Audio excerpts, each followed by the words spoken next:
Dragon ಇದು ಅಶ್ವಥ್ ಮಾರಿಮುತ್ತು ಅವರು direct ಮಾಡಿರುವಂಥ ಚಿತ್ರ. ಇಲ್ಲಿ ನಮ್ಮ ಹೀರೋನ ಹೆಸರು ಡಿ ರಾಘವನ್ ಅಂತ. ಸ್ಕೂಲ್ನಲ್ಲಿ ಸಖತ್ತಾಗಿ ಓದಿ ಟಾಪರ್ ಆಗಿರ್ತಾನೆ. ಅಂಡ್ ಅಫ್ಕೋರ್ಸ್ ಗ್ಯಾಪಲ್ಲಿ ಒಬ್ಳು ಹುಡುಗಿ ಅಂದರೆ ಇಷ್ಟ ಇರುತ್ತೆ ಕೂಡ. ಸೊ ಇನ್ನೇನು ರಿಸಲ್ಟ್ ಬಂದ ತಕ್ಷಣ ಪ್ರಪೋಸ್ ಮಾಡ್ತಾನೆ. ಅಂಡ್ ಅಫ್ಕೋರ್ಸ್ ಅವಳು ಒಪ್ಕೊಳ್ತಾಳೆ ಅಂತ ಅಂದ್ಕೊಂಡಿರ್ತಾನೆ ಕೂಡ. ಬಟ್ ಅಲ್ಲಾಗೋದೇ ಬೇರೆ. ಅಂಡ್ ಅದಾಗಿದ್ದೇ ಶಿವ ಇವನ ಲೈಫ್ ಇಡೀ ಚೇಂಜ್ ಆಗಿ ಹೋಗುತ್ತೆ. ಸೊ ಅಲ್ಲಾಗಿದ್ದು ಏನು, ಅದಕ್ಕೂ ಅವನ ಮುಂದಿನ ಲೈಫ್ಗೂ ಏನು ಸಂಬಂಧ, ಆ್ಯಂಡ್ ಇಲ್ಲಿ ಡೈರೆಕ್ಟರ್ ಅವರು ಎಂಟರ್ಟೈನ್ ಮಾಡ್ತಾನೆ ಏನನ್ನ ಹೇಳೋಕ್ಕೆ ಹೊರಟಿದ್ದಾರೆ ಅನ್ನೋದನ್ನೆಲ್ಲ ನೀವು ಸಿನಿಮಾದಲ್ಲೇ ನೋಡಿ ತಿಳ್ಕೊಳ್ಬೇಕು. ಮೊದಲನೇದಾಗಿ ಇದರ ಪಾಸಿಟಿವ್ಸ್ ಕಡೆಗೆ ಬರೋದಾದರೆ ಅದು ಇದರ ಬರವಣಿಗೆ ಅಂತ ಹೇಳ್ತೀನಿ. ಒಂದು ಕಂಪ್ಲೀಟ್ ಎಂಟರ್ಟೈನರ್ನಲ್ಲಿ ಇಷ್ಟು ಒಳ್ಳೆ ಬರವಣಿಗೆಯನ್ನು ನೋಡಿ ತುಂಬಾ ಖುಷಿ ಆಯಿತು. ಅಂದರೆ I really like it. College based ಎಂಟರ್ಟೈನರ್ಸ್ನಲ್ಲಿ ಯಾವಾಗಲೂ ಹೀರೋನ ಒಬ್ಬ ಬ್ಯಾಕ್ ಬೆಂಚರ್ ಅಂತ ತೋರಿಸ್ತಾರೆ. ಆ್ಯಂಡ್ ಅನ್ಫಾರ್ಚುನೇಟ್ಲಿ ಅದೇ ಹೀರೋಯಿಸಮ್ ಅಂತ ತೋರಿಸ್ತಾ ಇರ್ತಾರೆ. ಅದು ಬರ್ತಾ ಬರ್ತಾ ತುಂಬ ಪ್ರಾಬ್ಲಮೆಟಿಕ್ ಆಗಿತ್ತು. ಬರೀ ಎಂಟರ್ಟೈನ್ಮೆಂಟ್ಗೆ ಹಾಗೆ ಬರೆಯೋದು ಅನ್ನೋದನ್ನು ಅಷ್ಟು ಡೈಜೆಸ್ಟ್ ಮಾಡ್ಕೊಳ್ಳೋದಕ್ಕೂ ಆಗ್ತಾ ಇರಲಿಲ್ಲ. ಆ್ಯಂಡ್ ಅಗೇನ್ ಅಫ್ಕೋರ್ಸ್ ಅಲ್ಲಿ ಯಾರನ್ನಾದರೂ ವಿಲನ್ ಮಾಡೋದು, ಇಲ್ಲ ಈ ಕಡೆ ಲೆಕ್ಚರರ್ಸ್ನ, ಇಲ್ಲ ಈ ಕಡೆ ಹುಡುಗಿಯನ್ನು. ಸೊ ಈ ಟೆಂಪ್ಲೇಟ್ ಇಲ್ಲಿ ವರ್ಕ್ ಆಗುತ್ತೆ ಅಂತ ಎಲ್ಲರೂ ಅದೇ ರೂಟನ್ನೇ ತಗೊಳ್ತಾ ಇದ್ರು. ಬಟ್ ಇಲ್ಲಿ ಅದಾಗಿಲ್ಲ. ಇದರ ಒಂದು ಲೈನ್ನ ನೀವು ಕೇಳಿದ್ರೆ ಏಗೇನು ಇಂಥ ಮೂವಿಗಳನ್ನು ಎಷ್ಟು ನೋಡಿಲ್ಲ ಅಂತ ಅನಿಸುತ್ತೆ. ಬಟ್ ಇದರ ಬರವಣಿಗೆಯಲ್ಲಿರುವಂಥ ಸಣ್ಣ ಸಣ್ಣ ನುವಾನ್ಸಸ್ ಇದನ್ನು ತುಂಬ ಒಳ್ಳೆಯ ಸಿನಿಮಾ ಆಗಿ ಮುಂದೆ ತಳ್ಳಿದೆ ಅಂತ ಹೇಳ್ತೀನಿ. ಬಿಕಾಸ್ ಆಲ್ಮೋಸ್ಟ್ ಇದೇ ಥರ ತಮಿಳು ಇಂಡಸ್ಟ್ರಿನಿಂದ ಡಾನ್ ಅಂತ ಒಂದು ಸಿನಿಮಾ ಬಂದಿತ್ತು. ಅದು ಇದೇ ಥರದ ಟೆಂಪ್ಲೇಟ್ನಲ್ಲೇ ಹೋಗುತ್ತೆ. ಬಟ್ ಅದು ಆ ಸಮಯಕ್ಕಷ್ಟೇ ಎಂಟರ್ಟೈನ್ ಮಾಡುತ್ತೆ ಆಡಿಯನ್ಸ್ನ. ಆದರೆ ಇದು ನೀಟಾಗಿ ಎಜುಕೇಟ್ ಮಾಡುತ್ತೆ ಈಗ ಬರ್ತಾ ಇರುವಂಥ ಯೂತ್ನ. ಇದೆಲ್ಲ ಗುರು ಹೀರೋಯಿಸಮ್. ಫ್ಲಾಸ್ ಇರೋದು ಬುದ್ಧಿ ಹೇಳಿದಂಥ ಲೆಕ್ಚರ್ಸ್ನಲ್ಲಿ ಅಲ್ಲ, ಅಥವಾ ಬ್ರೇಕಪ್ ಮಾಡ್ಕೊಳ್ಳೋ ಹುಡುಗಿಯಲ್ಲಿ ಅಲ್ಲ, ಅದು ಇರೋದು ನಿನ್ನಲ್ಲಿ ಅಂತ ಹೇಳುತ್ತೆ. ಸಿಗರೆಟ್ ಸೇದೋದು, ಕುಡಿಯೋದು, ಟೀಸ್ ಮಾಡ್ಕೊಂಡು ಓಡಾಡೋದು, ಈ ಕಡೆ ಬ್ಯಾಕ್ಲಾಗ್ಸ್ ಇಟ್ಕೊಳ್ಳೋದು, ಅಟೆಂಡೆನ್ಸ್ನ ಸರಿಯಾಗಿ ಮೇಂಟೈನ್ ಮಾಡದೇ ಇರೋದು, ಇದೆಲ್ಲ ಹೀರೋಯಿಸಮ್. ಅದು ರಿಯಾಲಿಟಿಗೆ ಹತ್ರ ಇರೋದಿಲ್ಲ ಅನ್ನೋದನ್ನು ನೀಟಾಗಿ ಎಂಟರ್ಟೈನ್ ಮಾಡ್ತಾನೆ ಹೇಳಿದ್ದಾರೆ. ಅದು ನನಗೆ ಇಷ್ಟ ಆಯಿತು. ಆಲ್ಸೋ ಅದನ್ನು ಪಾಠದ ರೀತಿ ಹೇಳಿಲ್ಲ. ಅವನದೇ ಥರದ ಒಂದು ಕ್ಯಾರೆಕ್ಟರ್ನ ಮತ್ತೆ ತಂದು ಅವನಿಗೇನೆ ಅದನ್ನು ರಿಯಲೈಸ್ ಮಾಡಿಸೋದು. That was really good. At some point ನಿಮಗೇನೆ ಅನಿಸುತ್ತೆ, ಓಕೆ ಇಷ್ಟಾದರೂ ರಿಲೀಸ್ ಆಯ್ತಲ್ವಾ ಈ ಕ್ಯಾರೆಕ್ಟರ್, ಓಕೆ ಈಗ ಅವನಿಗಿರುವಂಥ ಅಡ್ವಾಂಟೇಜ್ ಏನಿದೆ ಅದು ಹಾಗೆ ಕಂಟಿನ್ಯೂ ಆಗಲಿ ಬಿಡು ಅಂತ. ಬಟ್ ಅಲ್ಲಿನೂ ಡೈರೆಕ್ಟರ್ ಅವರು ಅದನ್ನು ಬಿಟ್ಟು ಮತ್ತೆ ಕ್ಯಾರೆಕ್ಟರ್ನ ವಾಪಸ್ ಕರ್ಕೊಂಡು ಹೋಗಿ ಮತ್ತೆ ಶುರುವಿಂದ ಸ್ಟಾರ್ಟ್ ಮಾಡೋ ಹಾಗೆ ಮಾಡಿದ್ದಾರೆ ಕೊನೆಯಲ್ಲಿ, which is really appreciable. Because happy ಎಂಡಿಂಗ್ನ ಎಲ್ಲರೂ ಬಯಸ್ತಾರೆ. ಆ್ಯಂಡ್ ಅವರಿಗೆ ಮತ್ತೆ ಸ್ಟಾರ್ಟ್ ಮಾಡಬೇಕು ಅಂತ ನೀತಿ ಪಾಠಗಳನ್ನು ಹೇಳಿದರೆ ಅಷ್ಟು ಹಿಡಿಸ್ತೇ ಇರ್ಬೋದು. ಬಟ್ ಆ ಮೊರಾಲಿಟಿ ಅನ್ನೋದನ್ನು ಅಲ್ಲಿ ಅತಿ ಎಂಡ್ ಪಾರ್ಟ್ನಲ್ಲಿ ತಂದು ಸಿನಿಮಾನ ಅಷ್ಟೇ ಸೀರಿಯಸ್ ಮಾಡಿಕೊಂಡು ಅದೇ ಬೌಂಡ್ರಿನಲ್ಲಿ ಎಂಡ್ ಮಾಡಿದ್ದು ತುಂಬಾ ಇಷ್ಟ ಆಯಿತು. ಆಲ್ಸೋ ಇಲ್ಲಿನ ರೈಟಿಂಗ್ ಎಷ್ಟು ಪ್ಯಾಕ್ ಆಗಿದೆ ಅಂದರೆ ಪ್ರತಿ ಡೀಟೇಲ್ಗೂ ಇಲ್ಲಿ ಕ್ಲೋಷರ್ ಇದೆ, ಪ್ರತಿ ಕ್ಯಾರೆಕ್ಟರ್ಗೂ ಇಂಪಾರ್ಟೆನ್ಸ್ ಇದೆ, ಆ್ಯಂಡ್ ಕಾಲ್ ಬ್ಯಾಕ್ಸ್ ಪ್ರತಿ ಡೈಲಾಗ್ಗೂ ಇದೆ.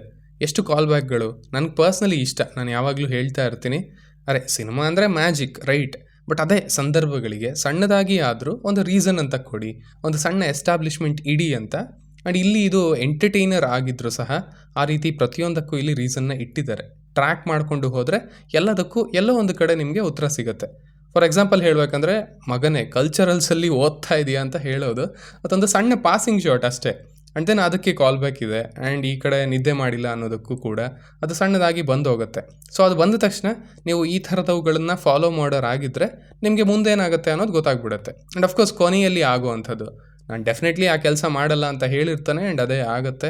ಹೀಗೆ ಆಲ್ಮೋಸ್ಟ್ ಪ್ರತಿಯೊಂದಕ್ಕೂ ಇಲ್ಲಿ ಕ್ಲೋಜರ್ ಇದೆ. ಅದು ತುಂಬಾ ರೇರ್ ಸಿಗೋದು ಎಂಟರ್ಟೈನರ್ಸ್ನಲ್ಲಿ. ಇನ್ನು ಅಫ್ಕೋರ್ಸ್ ಆಗಲೇ ಹೇಳಿದ ಹಾಗೆ ಇಲ್ಲಿ ಯಾರು ವಿಲನ್ಸ್ ಇಲ್ಲ, ಯಾರನ್ನು ವಿಲನ್ ಅಂತ ಮಾಡಿಲ್ಲ. ಅಶ್ವಥ್ ಅವರ ಸಿನಿಮಾಗಳಲ್ಲಿ ಹೀರೋನೇ ವಿಲನ್.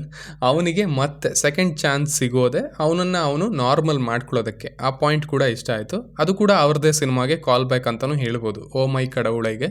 ಸೊ ಆದ್ದರಿಂದ ಬರೋ ಎಲ್ಲ ಪಾತ್ರಗಳಿಗೂ ಒಳ್ಳೆ ಸ್ಕ್ರೀನ್ ಸ್ಪೇಸ್ ಇದೆ, ಒಳ್ಳೆ ಮಹತ್ವ ಇದೆ. ಈ ಕಡೆ ಕೀರ್ತಿ, ಲೆಕ್ಚರರ್, ಫ್ರೆಂಡ್ಸ್ ಆ್ಯಂಡ್ ಕುಟಿ ಡ್ರ್ಯಾಗನ್ ಎಲ್ಲರಿಗೂ ಕೂಡ. ಆ್ಯಂಡ್ ಅಫ್ಕೋರ್ಸ್ ಅಪ್ಪ ಇದೇನೋ ಎಮೋಷ್ನಲ್ ಆಗಿ ಮಾಡಿಬಿಡ್ಬೇಕು, ಅದನ್ನು ಕಮರ್ಷಿಯಲೈಸ್ ಮಾಡಬೇಕು ಅಂತ ಬಳಸ್ಕೊಳ್ದೇನೆ ಅದನ್ನು ಕೂಡ ನೀಟಾಗಿ ತಂದಿದ್ದಾರೆ.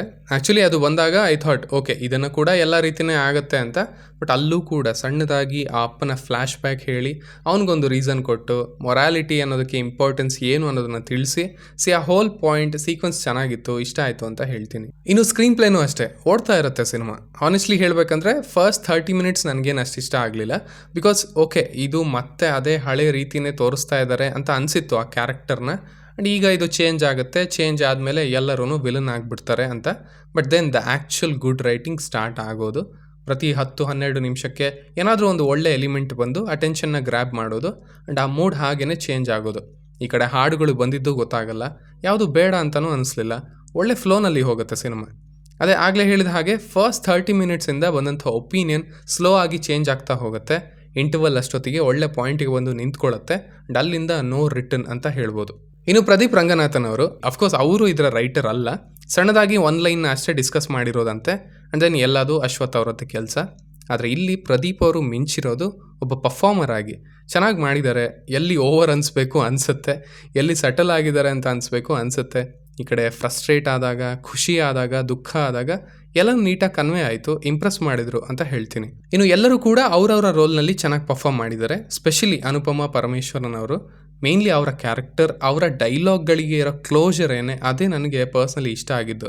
ಬಿಕಾಸ್ ಹುಡುಗಿಯನ್ನು ವಿಲನ್ ಮಾಡಿ ಎಲ್ಲರೂ ಹಾಗೆ ಅಂತ ಜನರಲೈಸ್ ಮಾಡಿ ಬರೆಯೋ ರೈಟಿಂಗ್ ಏನಿದೆ ಅದು ಈಗ ಎಲ್ಲ ಕಡೆ ಕಾಮನ್ ಆಗಿದೆ ಆ್ಯಂಡ್ ಅದು ಸೇಲ್ ಆಗುತ್ತೆ ಕೂಡ ಅನ್ಫಾರ್ಚುನೇಟ್ಲಿ. ಬಟ್ ನೋ, ಅವಳು ಹೇಳಿದ್ದು ಏನನ್ನ, ಯಾಕೆ ಹೀಗಾಯಿತು ಅಂಟಮ್ಮ, ನಿನ್ನದೇನು ಫ್ಲಾಸ್ ಇದೆ ಅನ್ನೋದನ್ನು ಎತ್ತಿ ತೋರಿಸೋದು it was really good. Actually ಆ ಡೈಲಾಗ್ ಕೂಡ ಇದೆ ಅವನಿಂದ, ಸಿಟ್ಟಾಗಿದ್ದಕ್ಕಿಂತ ಆಯಿತು ಈಗ ಪಾಸ್ ಮಾಡಿ ತೋರಿಸ್ತೀನಿ ಅಂತ ಹೇಳಬೇಕಿತ್ತು, sorry I didn't deserve you ಅಂತ ಹೇಳ್ತಾನೆ. ಸೊ ಅದು ತುಂಬ matured and much needed writing ಈಗಿನ ಜನ್ರೇಷನ್ಗೆ, ಈಗಿನ ಬಾಯ್ಸ್ಗೆ ಅಂತ ಹೇಳ್ತೀನಿ. I really liked it. ಇನ್ನು ಮೇನ್ಲಿ ಇದರ ಮ್ಯೂಸಿಕ್ ತುಂಬ ಪ್ಲಸ್ ಪಾಯಿಂಟ್ ಸಿನಿಮಾಗೆ. Leo James actually oh my ಕಡವುಳಲ್ಲಿ ಕದೈ ಪೋಮಾ ಅಂತ ಒಂದು ಹಾಡಿದೆ, ಅದು ನನ್ನ ಪ್ಲೇಲಿಸ್ಟ್ನಲ್ಲಿ ಈಗಲೂ ಇದೆ. ಇಲ್ಲೂ ಅಷ್ಟೇ, ಅಫ್ಕೋರ್ಸ್ ಈಗ ರೀಲ್ಗಳಲ್ಲಿ ಹಾಡು ಟ್ರೆಂಡ್ ಆಗ್ತಾ ಇದೆ, ಅವುಗಳನ್ನ ಬಿಟ್ಟು ಕೂಡ ಬರುವಂಥ ಹಾಡುಗಳು ನೀಟಾಗಿ ಫ್ಲೋನಲ್ಲಿ ಬಂದು ಹೋಗ್ತವೆ, ಸಿಚುವೇಶನ್ನ ಎಲಿವೇಟ್ ಮಾಡಿದ್ದಾವೆ ಅಂತ ಹೇಳ್ತೀನಿ. ಇನ್ನು ಇವುಗಳ ಜೊತೆಗೆ ಇದರ ಸಿನಿಮಾಟೋಗ್ರಫಿನೂ ಚೆನ್ನಾಗಿತ್ತು ಆ್ಯಂಡ್ ಪ್ರೆಸೆಂಟೇಷನ್ ಕೂಡ ಚೆನ್ನಾಗಿತ್ತು. ಇನ್ನು ನೆಗೆಟಿವ್ಸ್ ಅಂತ ಇಲ್ಲಿ ಮೇಜರಾಗಿ ಏನೂ ಇರಲಿಲ್ಲ, ಏನೂ ಅನಿಸ್ಲಿಲ್ಲ ಅಷ್ಟಾಗಿ ಕೂಡ. ಆ್ಯಸ್ ಎಟ್ ಫಸ್ಟ್ 30 ಮಿನಿಟ್ಸ್ ಒಂದು ಒಪಿನಿಯನ್ ಹುಟ್ಟಿರುತ್ತೆ, ಬಟ್ ಅದು ಎಸ್ಟಾಬ್ಲಿಷ್ಮೆಂಟ್ ಅಷ್ಟೇ. ಆ ಕ್ಯಾರೆಕ್ಟರ್ ಆರ್ಕನ್ನು ತೋರಿಸೋದಕ್ಕೆ ಅನ್ನೋದು ಗೊತ್ತಾದ ಮೇಲೆ ಅದು ಕೂಡ ಇಂಪಾರ್ಟೆಂಟ್ ಆಗಿತ್ತು ಅಂತ ಅನಿಸುತ್ತೆ. ಸೊ ಸಿಂಪಲ್ ಆಗಿ ಹೇಳೋದಾದರೆ ಇದೊಂದು ಒಳ್ಳೆ ಸಿನಿಮಾ, ಒಳ್ಳೆ ರೈಟಿಂಗ್ ಇರುವಂಥ ಎಂಟರ್ಟೈನರ್. ಆಲ್ಮೋಸ್ಟ್ ಪ್ರತಿಯೊಂದಕ್ಕೂ ಇಲ್ಲಿ ಕ್ಲೋಜರ್ ಇದೆ, ಕಾಲ್ ಬ್ಯಾಕ್ ಇದೆ, ತುಂಬ ಚೆನ್ನಾಗಿ ಪ್ಯಾಕ್ ಆಗಿದೆ ಸಿನಿಮಾ. ಅಫ್ಕೋರ್ಸ್ ಹಳೆ ಕಾನ್ಸೆಪ್ಟ್ ಅಂತ ಅನಿಸಿದ್ರು ಹಳೆ ರೂಟ್ನ ತಗೊಳ್ಳೋದಿಲ್ಲ, ಒಂದಷ್ಟು ಮಚ್ ನೀಡೆಡ್ ಮೌಲ್ಯಗಳನ್ನು ಹೇಳುತ್ತೆ ಕೂಡ ಈಗಿನ ಬಾಯ್ಸ್ಗೆ. ಹೋಗಿ ನೋಡಿ. ಸೊ ಇಷ್ಟು ನನ್ನ ರಿವ್ಯೂ ಆಗಿತ್ತು ಈ ಸಿನಿಮಾದ ಬಗ್ಗೆ. ಇನ್ನು ನೀವು ಆಲ್ರೆಡಿ ಈ ಸಿನಿಮಾವನ್ನು ನೋಡಿದರೆ ನಿಮಗೆ ಇದು ಹೇಗೆ ಅನ್ನಿಸ್ತು ಅನ್ನೋದನ್ನು ಖಂಡಿತ ಕೆಳಗಡೆ ತಿಳಿಸಿ. ಆ್ಯಸ್ ಯೂಶುವಲ್ ಮತ್ತೆ ಸಿಗೋಣ.